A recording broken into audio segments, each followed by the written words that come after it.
A very happy new year to all of our viewers. I apologize for having been missing from work for the last few days on account of a bad bout of asthma, but I'm back and we're ready to get started. As I said, a happy 2025 to all of you, but it hasn't been a very happy start to the new year for Indian Americans or Indians in the United States of America, where a shocking surge of racism seems to have engulfed the country. I'm Barkha, you're with the Mojo story. This image, shared by Indian American politicians, at one level captured the multiculturalism essence of the United States of America and how well the Indian American community is doing there. But does this image tell you the complete truth? How do we reconcile the first image with this image? Sriram Lakshman was appointed by Trump as a White House advisor. That led to memes like the one you see on the right side, a butter chicken meme that only just begins to capture the ugliness of what is unfolding in the United States of America. The H-1B visa debate seems to have opened the floodgates of hate. Trump's own base seems utterly divided. We've seen horrific videos in the last few days that seem to contradict the number of Indian Americans who have a key role to play in the Trump administration, from Kash Patel to Vivek Ramaswamy. How do we understand this? On the one hand, you have the Satya Nadella, the Sundar Pichai stories. On the other hand, you have the backlash to what happened with Sriram Lakshman.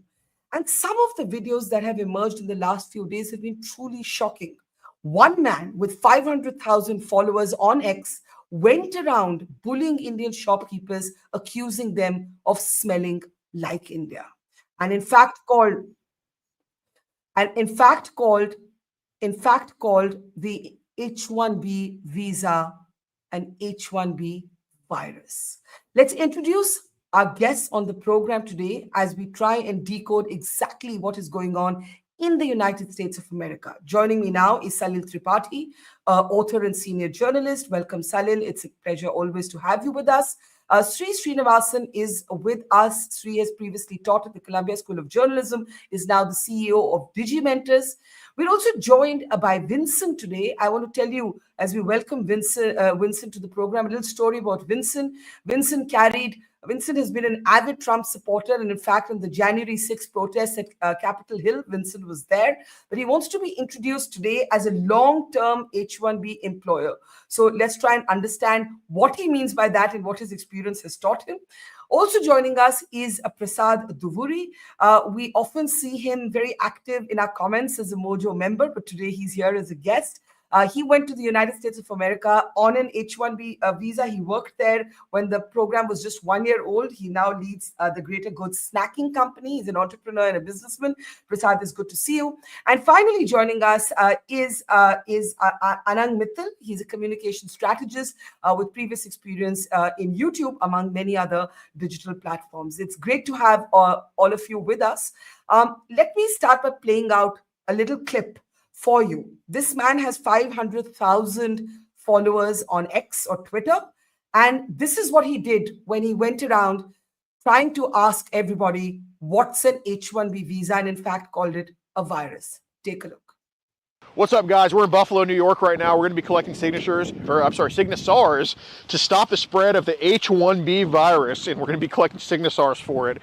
The H-1B is it's starting to grow in numbers, and we got to stop the spread ASAP. So come with me, y'all. Do you think you can just put your signature here to stop the spread of H-1B? I cannot sign anything when I'm at work. Well, it's not like you're not signing for anything. It's just like an awareness thing. Just put your name just to say we want to stop the spread of this virus, the H-1B virus. It has nothing to do with your job or anything. It's just like, you're not signing for money. It's just more of a stop the spread of H-1B. It's a deadly disease. Well, how is it spread? Well, via diarrhea, terrible scent, and it actually, I think, originated in India, but it's kind of coming here to the States now, I think large droves. Oh, man, thank you so much. Yeah, You have a great day, bro. Yeah, you too. Thank you. We want to stop the spread of this H-1B virus that's kind of spreading around America. And look, it has nothing to do with your business. We just want individuals to be aware to stop the spread of H-1B. Symptoms include diarrhea, terrible smells, and we just want to put a stop to it. If you could put your signature here to stop the spread of H-1B. Thank you so much. Absolutely shocking there. Before we get the conversation started, I want to say I was talking about Sriram Krishnan, whom I mistakenly referred to as Sriram Lakshman, who's another colleague in the media fraternity. So I'm getting Biden type amnesia. Do forgive me there. Let's get the debate going. Sri, what's going on here? When you look at Alex Jones, it might be tempting to say, oh, this is an outlier. This doesn't capture the essence of what's happening, that all of you are very well integrated, that there's nothing to worry about, that the headlines are inflammatory, they're misleading. But when you look at his following on social media and on a social media platform that's actually owned by Elon Musk, who seems to be having a very, very vocal presence these days, not just on social media and technology, but even on foreign policy. What do you make of what's going on, and how concerned are you? Yeah, Alex Jones is a terrible person in the MAGA movement, but this guy is actually Alex Rosen, who is also another terrible person in the MAGA movement. And I'm getting mixed up today in my names. Yes. Okay, it's all right. But yes. what's important here is what you saw is the result of the anti-immigrant fervor that has been unleashed over the last, since 2015, since Trump came down that escalator. And the result of everything we saw there. And some of the people who have supported Mr. Trump the most, including perhaps some of the people on this show right now, were very happy to be supportive of him and the MAGA movement when they went after Mexicans and Latin Americans and others. And now when it's come home to roost with Indian Americans, we're surprised. Why are we surprised? We've been expecting this, talking about this for the last 9 years, and that's how we've ended up in this awful place. And something that in my almost 40 years I've lived in the United States, I have never seen the focus on Indian Americans the way there was here. You remember in the early 80s, there was a short moment of something called dot busters and attacks. It was very local. I was a child in New York studying in public school, 99 in Queens, and my mother used to wear a sari and a bindi and walk us to school. And I remember people chasing us and mocking that bindi. So I've seen that. I've grown up on that racism and then watched it also vanish as New York became a very different city. How commonplace is what Alex Rosen just did? I'm again trying to be responsible here and saying, is he an outlier? Or is this something that's spreading? I'll just say that in this particular case, it's a symptom of a much larger opportunity that they have taken. They ran on, deporting illegal immigrants, undocumented immigrants. By the way, thousands and thousands of Indians are in that group also, but we didn't focus on that. But now, once they're elected, they want to get rid of all immigrants. And as long as and Donald Trump said, I want Norwegians to move to America, white Norwegians. What their problem is with immigrants of color. That's their problem. So it's out and out racist.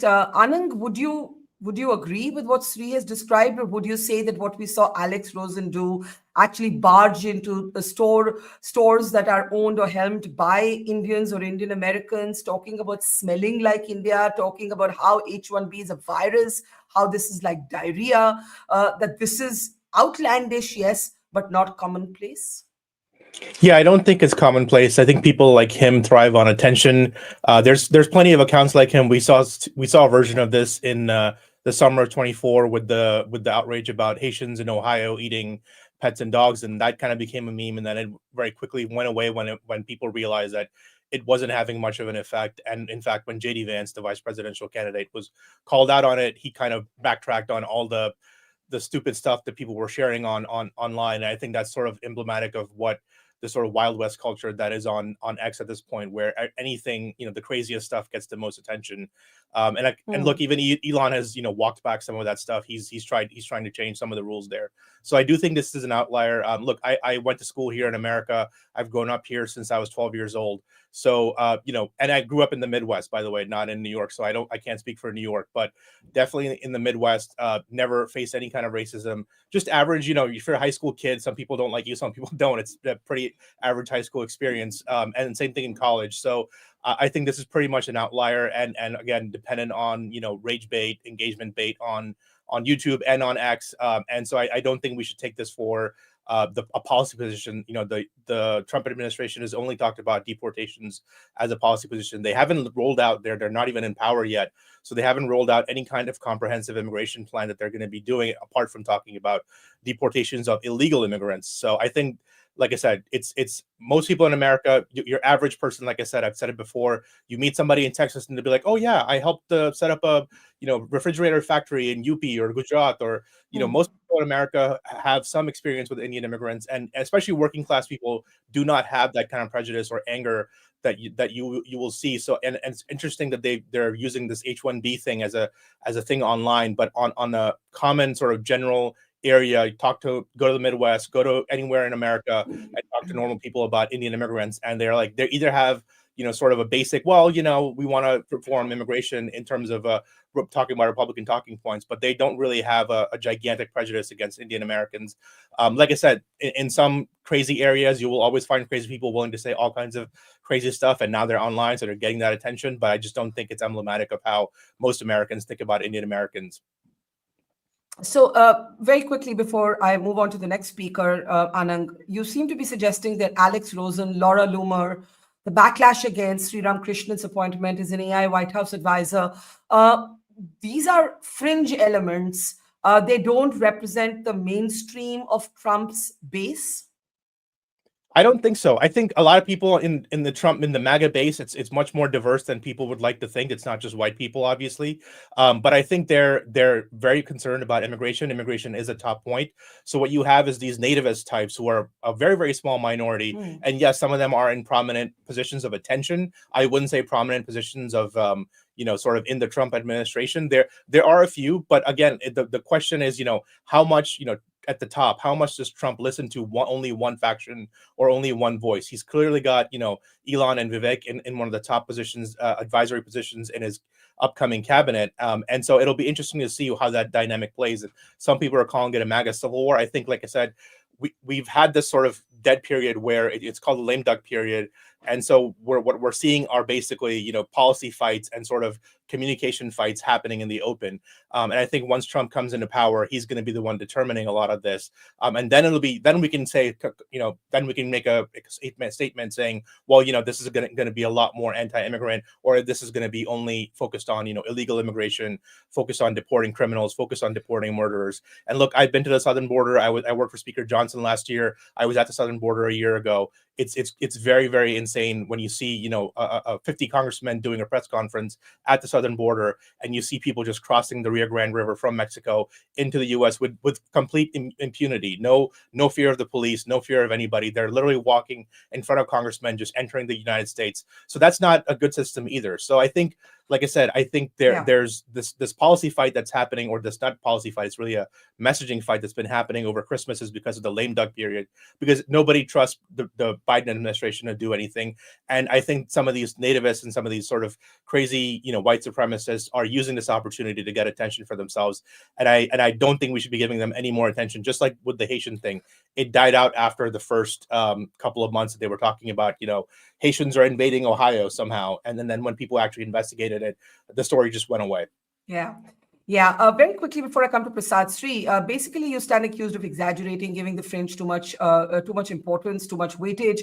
This is an outlier. Laura Loomer and Alex Rosen do not represent the mainstream of how you, Salil, Prasad, Anand, Vincent are experiencing the United States of America.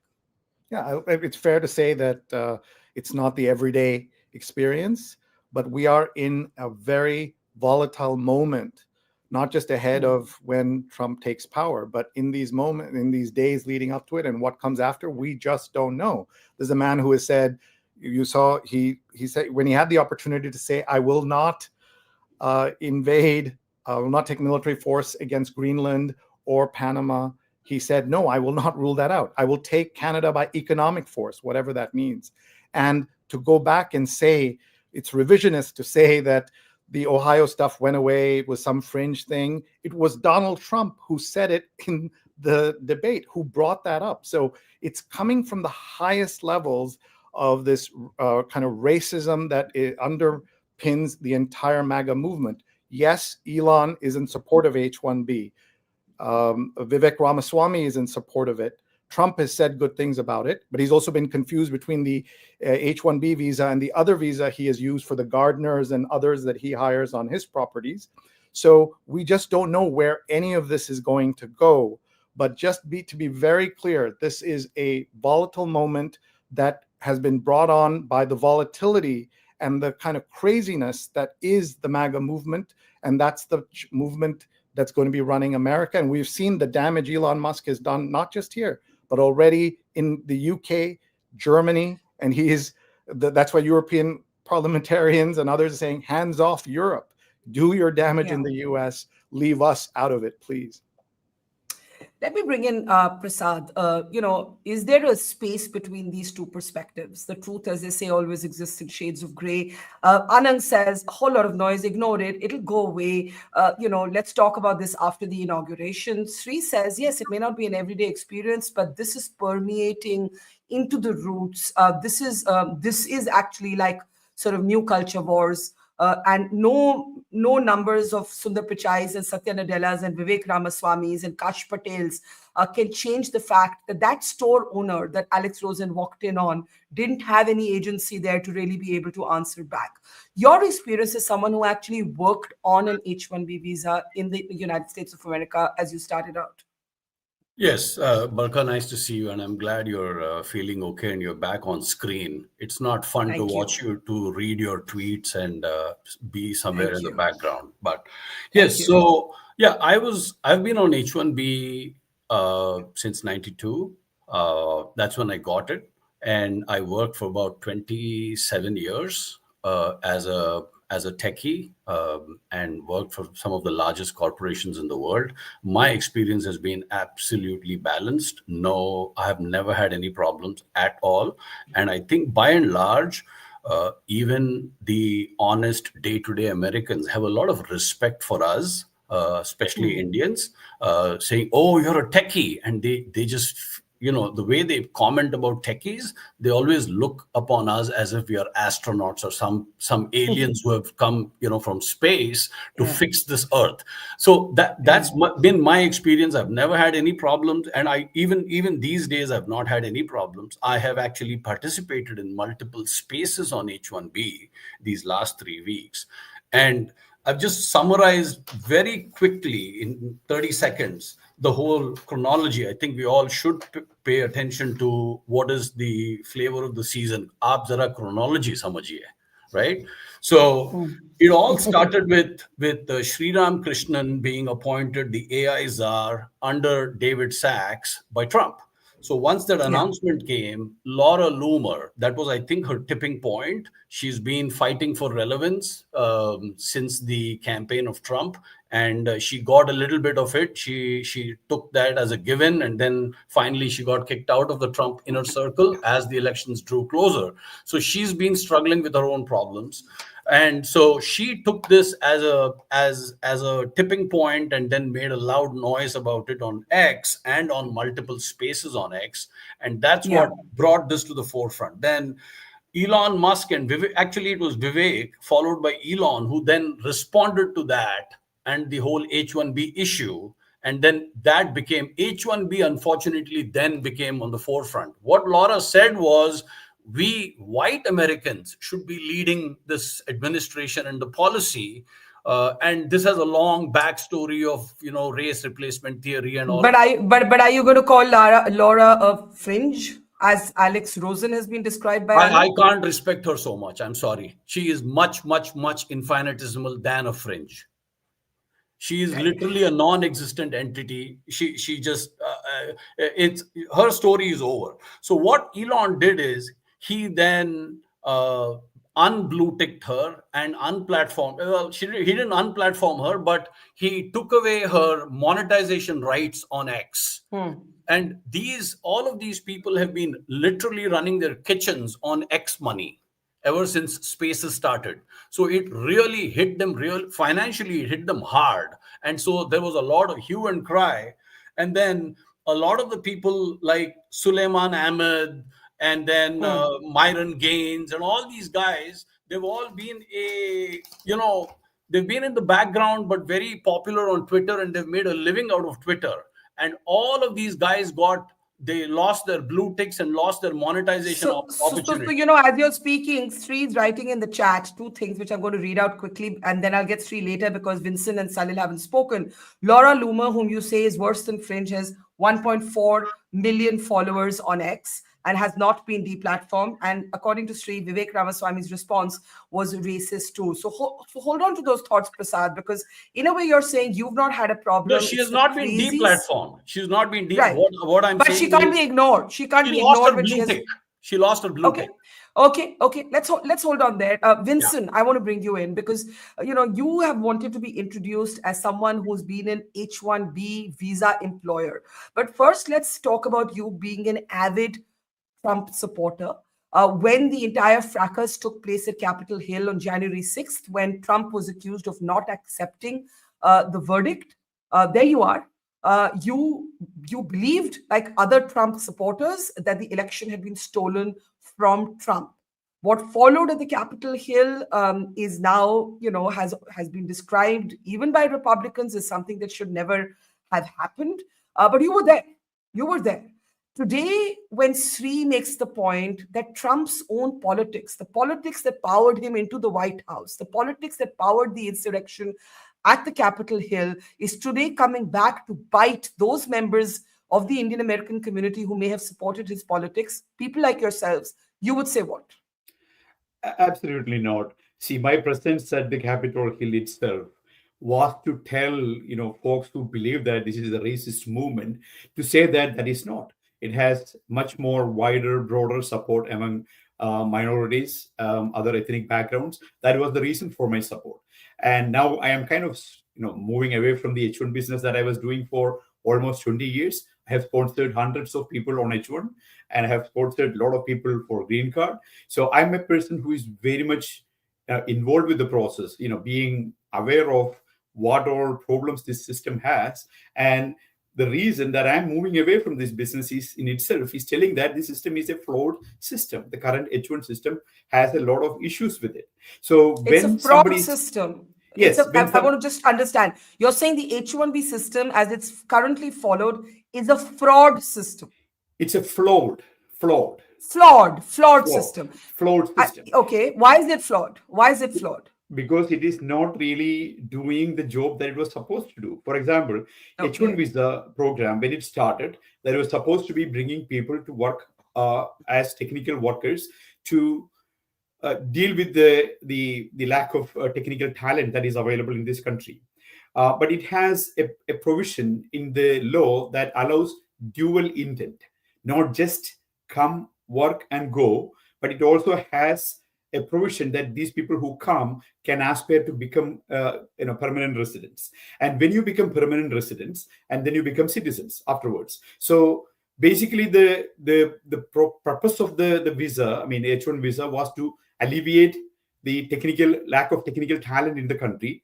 But it became kind of a place where people get stuck because the green cards have limitations. The number of green cards that is issued to a country, it's limited to 7,500 green cards a year. So it became an issue because of this backlog. People have to continue to be on H1. So why it is flawed, we really don't want, just like what Trump was saying, we don't want to move hundreds and thousands of people from one culture, from one civilization into another civilization that is actually having an issue with the fabric of the nation as a nation with its own policies. But Vincent, can I ask you a question before I go to Salil? At one point, you would have also been described as someone who didn't need to shift. At one point, you or Anang or Sri, right, or Prasad, you could have also been, Salil, you could have also been described as people who should just stay back where you are. No, I'm not saying to stay back. When somebody is trying to become a green card holder or a citizen, they have to love this country. They have to be becoming that because they have something that they like about this country. It's not just because that is the next step of getting the next benefits and next things. So when you come to this country and live as Indians forever, that is creating a problem. You have to assimilate. So if you bring hundreds and thousands of people at one time, they're not getting the time to assimilate. They're becoming kind of in their own cocoons, in their own situations. I am so much familiar with this. I'm a part of the Syro Malabar Christian groups, and I'm fighting for this on a daily basis. Guys, I like you all. We are bringing a lot of value to this country. We are bringing family values. Our kids are doing extremely good, and Americans have a lot to benefit from this. But at the same time, don't limit all these benefit to just your own community. Integrate further. Now I live in a very rural place in Florida. I'm into farming. I'm surrounded by white people, mostly very uneducated, not very educated people. There have been so much tremendous help to me. I am seeing in and out of America. These people, without these people, I cannot run my farm right now in Florida. These are all white people, gun owning. Yeah. And when I go back to Washington, D.C., I still have my home in Washington, D.C. These people there ask me, hey, Vincent, brother, how are you surviving with these people? Are they, you're not threatened by their... So when you see Laura Loomer or Alex Rosen, very quickly, because I need to go to Salil, you would say what in one line? Their racism is basically ignorance of the common people create racism. And these type of fringe elements, folks, they will definitely try to use it for their own publicity, for their own prominence. Okay. And then that's all it is. Okay, so definitely a lot of regular people have racist type of thoughts. That is because of ignorance, and just because of their interaction with us, it's just going away. So look at my community in Fort Myers, where I live. They are getting linked to the Republican Party through me. Okay, let me bring in Salil. We'll do another round. Let me just bring in Salil. He's been waiting very patiently. One of the things he wanted to say, I think, to Prasad was how the blue tick on X doesn't matter anymore. So what if Laura Loomer lost her blue tick? It doesn't change much in her life. You lost your blue tick because you refused to pay, as you wrote in the chat. Salil, the conversation so far seems to be divided along two lines. One school of thought that says that Trump's own politics have come back to bite a section of his base. That's one narrative. And the other narrative that says too much attention is being paid to those who are seeking their 15 seconds of fame on social media. They are not going to define Trump's policy. The fact that you have a Vivek Ramaswamy, a Kash Patel, a Sriram Krishnan, the fact that you have so many Indian Americans in the Trump administration, Tulsi Gabbard, the fact that you have that picture of the 6 Indian Americans. Tulsi Gabbard is not Indian American. Okay, yeah. Fair enough. Well, I think some have made the point about more Hindu Americans, so and there are lots of Hindus for Trump groups also, so that point is taken. But all I'm trying to say is that they point towards the Trump administration being non-racist and multicultural in the manifestation of these appointments that I've named. That's what the Trump supporters would say. What would you say? So, I'm more in the Shri camp of this debate because I do think that fringe may not be the center, but it's influencing the center significantly. And it's because of the kind of remarks that were given mileage by Trump himself, by Vance, by other candidates, by the politicians over time. And, the kind of appointments he has made. And if you look at it, it's a broader problem to have someone like Robert Kennedy deciding whether you should vaccinate children or not, whether someone like Tulsi Gabbard, with all the baggage that she carries, should be a national security advisor. And Kash Patel, we should all read his role when in the previous administration, because it has been very seriously criticized over his botching up missions in Africa and over his incompetent handling and over his insistence of denying the election and how to give legal justifications for it. So these are very dangerous individuals to be given, not the nuclear button as it were, but it's a problematic one.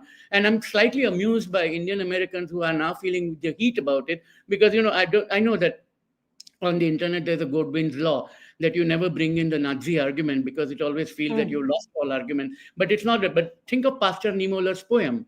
Pastor Niemöller was taken away as a prisoner in the Second World War. And he said, it's very well known. Almost anybody who has reckoning of the 20th century history knows that. First, they came for communists. I didn't say anything because I was not a communist. Then they came for radicals, and I didn't say anything. Then they came for homosexuals, and I didn't say anything because I was not gay. Then they came for other problematic minorities, and Jews, I did say anything. And then they came for me, and no one was left to speak for me. And I think there's a bit of that moment happening now for India. That we are taxpayers, we vote Republican, we want low taxes, we are techies, we are well-educated, we are doctors, we are engineers, we are good for the society with the highest median income among ethnic minorities and so on. So why are we, but wake up and smell the coffee. This is exactly the reality that is hitting the Indian American community. Those who I think the question, Salil, is how much of it is the reality? I No, think, I think so. Anang and Vincent, and to some degree Prasad are making the point. It's more noise than substance. No, of And course you it and is. Sri believe, that it's not the periphery anymore. The periphery is impacting policy, or could. That Laura Loomer cannot be dismissed as fringe. That Alex Rosen, with 500,000 people on X, which is owned by Elon Yeah. Musk, who's part of the Trump administration, cannot be dismissed as fringe. So the point is this, the Loomer and Rosen are not going to themselves pull the trigger and shoot someone. But, US is full of people with lots of guns in their hands who will therefore go and shoot a gas station attendant if they want to in some small town. And we can say, this is the fringe, this is the fringe. And of course it is in a way the fringe. But we all know that after 9/11, there were Sikhs who were killed, that there have been attacks on synagogues, there have been attacks everywhere. And the people who are doing it always call the fringe. But the fact is that fringe is now increasingly becoming part of the center in many societies because of the rise of the right. You can see it in Germany, you see it in Britain, you see it here in India. I say here in India because I happen to be in India at this moment. So you do see that happening periodically. So I would not Prasad, you have a one-line interjection, and then I want to come to Anand. But an interesting comment from somebody in our audience stream, Saurav Vicious, says, H1B and American-born Indian origin citizens cannot be equated. They're perceived to be different. But often H1B is the start towards American citizenship. That's a route that many of you may have followed yourself. Very quickly, Prasad, your interjection, and then Anand. Hang on, Prasad, we can't hear you. Can we unmute Prasad, please? If you're muted at your end, unmute yourself, Prasad. No, you may have muted muted. yourself. Yeah, go ahead. We can hear you now. Yeah. No, I personally think this is being blown way too much out of proportion. None of this actually exists. It just it definitely does not exist. It's all on digital media, social media. The noise is there, which is 2%. Social media is 2% of the actual American public. When you walk down to the electrician or the plumber who's parked his work van outside your neighbor's house and talk to him about H1B, he would say, yeah, I've heard something about H1N1, but maybe H1B is the next virus. I don't know. They don't even know this real story. So this is more of a social media banter and chatter, and there's a policy. There is the fight for a chair on the policy table of Trump is what this is. Peter Thiel, David Sachs, Elon Musk, Vivek Ramaswamy, J.D. Vance, they're all from this VC venture capital world. They want to, influence policy of Trump. Trump is like Julius Caesar, sitting on the top, all the way at the top of the Colosseum, watching all these guys killing themselves. He would love the generals one day and bring all of them into his administration, and 3 months later they're all gone, saying they're all thugs. So one has to understand Trump functions differently. He's not the regular politician. He is so unpredictable. He himself doesn't know what he'll do, the Sharad Pawar of American politics, if you want to call it that way. But so I think, let this play out. He himself has said that I would want to hand over green cards along with their bachelor's degree to all of these people. Yeah, I actually have that clip. Can I play that out before I come to Anand? We have an interesting earlier statement from Donald Trump. But Sri said he got his visas mixed up. But even so, before we play that clip, one of the things that makes my job so fun is it's only in this job that you can have a guest describe Donald Trump to be both like Julius Caesar and Sharad Pawar. While you're processing that, let's play out what Donald Trump actually said on this visa issue. Take a look. Why'd you change your mind on H-1B visas, sir? I didn't change my mind. I've always felt we have to have the most competent people in our country. We need competent people. We need smart people coming into our country. And we need a lot of people coming in. We're going to have jobs like we've never had before. That was Trump, but while on Julius Caesar, Salil writes in the chat, Caesar was killed from within. His cabinet devoured him. So maybe that was an interesting metaphor there. Anand, let's bring you in. Talking about Peter Thiel, Elon Musk, we've just had a pretty significant turnaround by Mark Zuckerberg.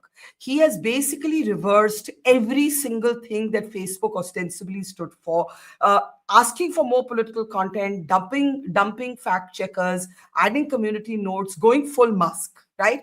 The perception, depending on your politics, is that there is a big tech war, which is what Prasad is suggesting. And the backlash to Sriram Krishnan's appointment was not about him being Desi in origin, Indian in origin, but about the spoils or the plum positions. Is that how you see it, Anang? I can't hear Anang. Debate. There's a large part to that in this debate, that this is really about influence within the circle of Trump. This is about, who's going to be making the important policies, who's going to be making the important choices going forward. But as as he said, that he's kind of a Caesar, which is interesting, because he does like having those policy debates in the open. He does like enjoy sort of the adversarial sort of debate within his cabinet, within his people, and then ultimately making up his own mind. But I think that is, like I said, there are nativists in the hard right sort of faction of MAGA who are unhappy with the venture capitalists, the billionaires being brought in. But I think Trump realizes that is important for him, that is important for the economy going forward, especially in terms of, not just in terms of, sort of increasing the US economy, but also in terms of foreign policy. You need these guys on board, because if not, then they're going to be bought out by China. That's, again, the insider sort of worried that, we've seen corporations playing, being much more friendly with China, and then being, punished for it by the DOJ, being punished for it in other ways. And I think Trump has decided that it is better to have these guys inside his tent than outside. And those guys have also decided, look, 2020 was a very, very awful period for the entire world. But I think the tech companies finally realized that if they let their employees, who are much more liberal, who are much more sort of globalist, take the policy and run the policy of their companies, especially look at the fight with Disney, with Ron DeSantis, they've just realized that it is affecting their bottom line like they've never thought about. And so the early 2000s view of, don't be evil, and sort of have this very, globalized vision of the world, that we're all one big family, that I think the tech billionaires, some of them who are Indian, are realizing that's just not going to work anymore. And so, like many technocrats, like many rich people in the past, this is not the first time. We can go back to the centuries. They have decided that it's better to cozy up to power. It's better to, be inside the big tent. And that's what's going on. And so some people who are much more on the fringe are realizing that, they're not going to be inside the tent. And so they're angry about it. And so they're throwing all kinds of objects, including flaming objects, into the tent to get attention. I think that's very interesting, Sri. The suggestion that we're missing, in a way, that the wood for the trees.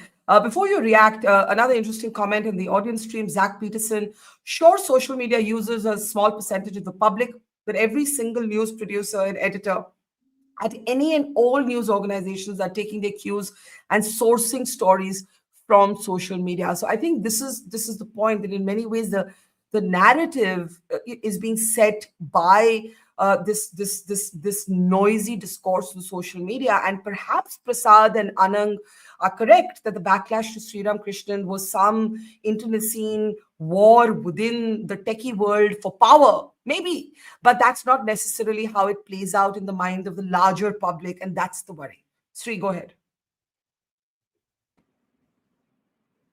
A couple of different thoughts here. First, Prasad says it's 2% of the public. That's just not true.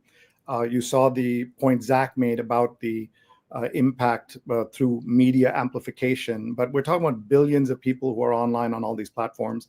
And Musk and Zuckerberg following Musk in taking one of the worst aspects of X, which is the community notes that just don't work, and saying we're going to rely on that.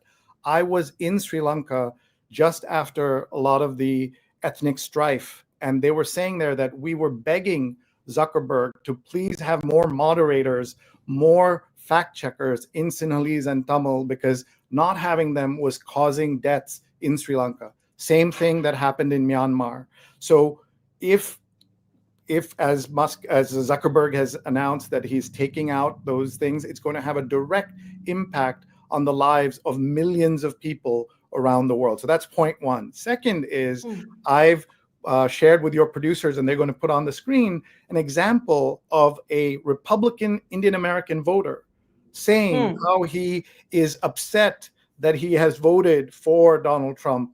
I deeply questioning my decision to support the Republican Party after witnessing the persistent and dehumanizing attacks on me by individuals. This is a comment that was put together by Siddharth, and there you can I see. think there it is. Read it, but it's on your screen, and that's I think now we can read it a bit. Yeah, you can see that. So this is an example of what's happening. And then we saw that video by Alex Rosen, we also have another very racist image that's going around. You shared the one with Sriram Krishnan and that butter chicken on the his butter face. chicken meme. Yeah. But look at this one. If your producers put it on, they're showing a stereotypical Indian caricature and saying things like, we are the highest earners, but we can't do that in India. We're skilled workers, but we can't do it in India. We're doctors and CEOs, but we can't do it in India.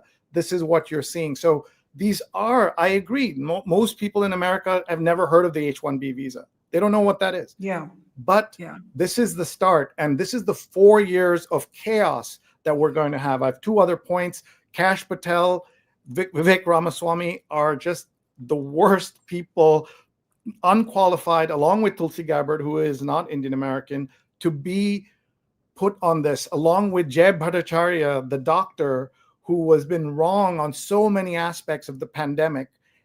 They're the ones who are being nominated by Trump, not the Satya Nadellas, not the Indra Nuis, not reasonable people who have done great work in this country. People who have done great damage already on the fringes are now being given the seats of power. And here I am criticizing of Gujarati. I know Salil has written a great book on Gujarati, so I hope he doesn't mind my criticizing Kash Patel. But this is the this. I've done the same in my book. So we are in the same. Okay, Sri, hold on. I believe Salil has to leave. Salil has to leave a little bit early, so I'll get a quick comment from him. That's what my producers are telling me, and take last comments from all of you. Vincent hasn't had a second comment either yet. So Salil and then Vincent. Yeah. No, I don't want to say much. I mean, I think I've said what I needed to, but there are 2 points I do want to make. I did see that post from Siddharth, and that's when I thought of the Niemöller poem, and I put it up as a response to it. And of course, he did not respond to that, which is his prerogative. But I think there's one element we are missing out, which is a very important one, and probably you need a separate show. And it came through in the statistics that you showed, Barkha, that the companies that are claiming H-1Bs, they are not the Googles and YouTubes and the Microsofts of the world only, but a lot of the companies are actually the HCLs and Tata and Infosys and Cognizants of the world. What it means is that it strengthens the view of the racist-minded American that Indian companies are bringing Indians here and undercutting jobs here and putting white Americans out of job. Now, how accurate it is, I don't know, but people have done extremely detailed statistical analysis precisely to show that it's not American companies which are hiring Indian talent, but Indian companies are hiring Indian talent and keeping... Now, as a country that is founded on the immigration myth, it's very stupid for America to close the borders. That's my personal view, right? I mean, all of us happen to live in America for that. But having said that, I think it's extremely important for some of that analysis and then some chastening. So I think someone at the beginning, I think Vincent, you used the word flawed for H-1B. And I do agree with you on that. I disagree with you on many of the political aspects. But I think when you call it a flawed system, I agree it's a flawed system. Okay, Salil, we let you go. Vincent, let me bring you in. Bye, Salil. Take care.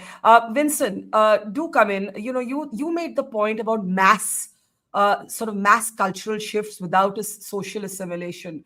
This is a big debate around the world. What's outsider, what's insider, how are societies truly multicultural, if everyone's going to be the same, is that globalized, in the sort of pursuit of assimilating, do you just lose your roots?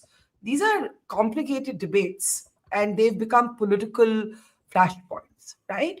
How do you see the resolution to what you call a flawed system? When I say H1 is a flawed system, that is based on the data and that's based on the experience that I have. If you talk about Sriram Krishnan's, I see that, under your program, you're saying that Sriram Krishnan's appointment creates the floodgates of hate and all that. But that's not really true. Trump was appointing Indian Americans from the get-go. But what Sriram Krishnan said about this backlog of Indian Americans on this green card backlog, that's what created Laura Roman to talk about it. So let us talk issues and, facts, not just sensation. So here, what I have experienced is when somebody is supporting Trump, then people come and then right after they say that, you're not Indian anymore. You're not brown anymore. You're white. That's the type of the mentality that you see here. We are supporting Trump based on his policies that's going to make America great again. Because I have been in this country for 32 years and I have seen the decline. Yeah, I mean, Indian Americans are getting rich. Indian Americans are becoming CEOs. All of that is correct. But the American economy is suffering at the cost of other economies growing tremendously. I have decided to stay in this country, and I made America my home. America, and I'm an American citizen. So my interest is to make sure that America is doing great. I mean, I'm not a globalist. I am America first American citizen. Yes, I have Indian origin. I carry the Indian flag in the insurrection, or whatever you guys call it, just to make it a point that Trump's movement is not just white racist people. I am a Trump supporter. I am a grassroots guy. So, but that doesn't mean that because of my brown color, I have to talk a certain way. That's how I hear that some of the people, even in this panel, try to believe that is not true. What we are trying to address are the issues that is with the H1 system. Okay, for example, I was actually a Vivek Ramaswamy supporter during the the primary season. I was in Iowa volunteering for his campaign, and I was trying to support, get Indian Americans to support him through many forums. And all of a sudden, one day, Vivek Ramaswamy said the same thing I said. This H1 system is flawed. We need to get rid of it. We need to have some new system. All of a sudden, I started losing Indian American support for Vivek. And now Vivek is supporting H1. You guys are just making the sentence out of it. This is not a black and white issue. H1 system being flawed is a fact. H1 system needs to be fixed. That doesn't make the tech force shortage in this country go away. That is also true. We need technical talent. And that doesn't make even the hundreds and thousands of people come from countries like India and create their own enclaves of subnationalities in this country. That is also true. So we have to address the facts, and we have to make sure that America remains the hope. But it's such a but Vincent, it's such a complicated debate. I want to bring in Anang, Prasad, and then Sri, because we have to close. But you talk about enclaves based on ethnicities or specific cultures. I mean, that's what, for example, makes New York the city it is. It's a city I grew up in. I went to school. I went to grad school in New York. And New York is defined by, if you go into this area, this is the kind of food you'll get. If you go into this area, this is the kind of community that lives there. And then everybody comes together in the subway and everybody's one, right? So I think this is just complex. That's all I'm saying. It's complex. Where does assimilation end and multiculturalism begin? It's a very complex debate that countries around the world are trying to figure out. But Anand, I find the point raised by Vincent interesting, that the moment an Indian American votes Trump, he or she is immediately seen as sort of an outsider, as inauthentic. And today, people like Sri, I'm speaking for him here, might be pointing a finger at those Indian Americans who voted Trump, saying, see, you supported politics that has now come back to bite you. You say that you've been working with Republicans for the last 12 years, and this is the first time you were saying in the chat that you've heard of Alex Rosen, whom I mixed up as Alex Jones. No, the other guy, Siddhartha, who tweeted that he was that he was regretting his support or whatever. I've never heard of this guy. It's okay if he can show his bona fides. That's totally fine. Yeah. But yeah, I think that there is certainly, like I said, America's a very adversarial system in terms of how do you win, and I think Trump has shown that he kind of out adversaried everybody else because they thought this was Queen of Mark sort of much more civilized rules, and then he came in and just blew up the whole system. So I think we're going to get a lot of that, not just from him, but people who support him or people whose energies he has unleashed. And like I said, some of that may be very fringy people. But like I said, I've been in Republican politics for many years. Most of the hate I get, unfortunately, is not from the Republican side. It's from the other side, because that's how American system works. So Indians who are on the left may say, well, you're not really Indian, or you're whatever. People in India say your accent's too American. And then I have to bring out my Delhi accent and all of that. So these are typical sort of normal fights that people have. Delhi accent is a good thing, bhai. I said Delhi accent is a good thing. Said as a proud Delhi wali who grew up in New York. I'm from South Delhi, so people immediately make assumptions, So this is one of those things that look, I don't think there should be litmus tests, for people coming into this country. I think that's probably unfair, and I think it's not going to be helpful. Look, the basic litmus test should be, can you communicate? Can you speak English? That would be helpful. There's one extant sort of thing on the immigration form still that's left over from the 1950s. Are you still a member of the Communist Party? Nobody, I think, really even thinks about that. So I think those kind of old days of litmus tests are gone. I think the H-1B lottery system is also flawed, as people have said, because it should be people who have the higher skills. They should be allowed in much easier, because that's what Donald Trump wants. He realizes that we are in a fight, not just in terms of an actual foreign policy fight, but just an economic fight with other countries for talent, for talented people, many of whom are coming from India. And again, I think he has the mandate. He's entitled to determine what the immigration system should be. But again, you have to understand the checks and balances system here. There's a very small minority in the U.S. Congress, and then a slightly larger minority in the Senate, but not a supermajority. So all of these discussions, all of these executive orders that are going to be happening in the next 2 months, next 100 days, it's going to be interesting to see, because a lot of them are going to be, difficult decisions, because, are we going to be able to pass this in the Congress? Is this going to get challenged by the courts? So again, a lot of this overt messaging fight, this a lot of racist talk, a lot of angry, fighting from both sides is going to continue. Yeah. But let's examine the policy for when it's unrolled, and then what the actual implications are in terms of getting that legislation passed through the courts, passed through the Congress. Fair. Okay, guys, I have a minute or thereabouts left. Sri, and then Prasad gets the closing word. Sri.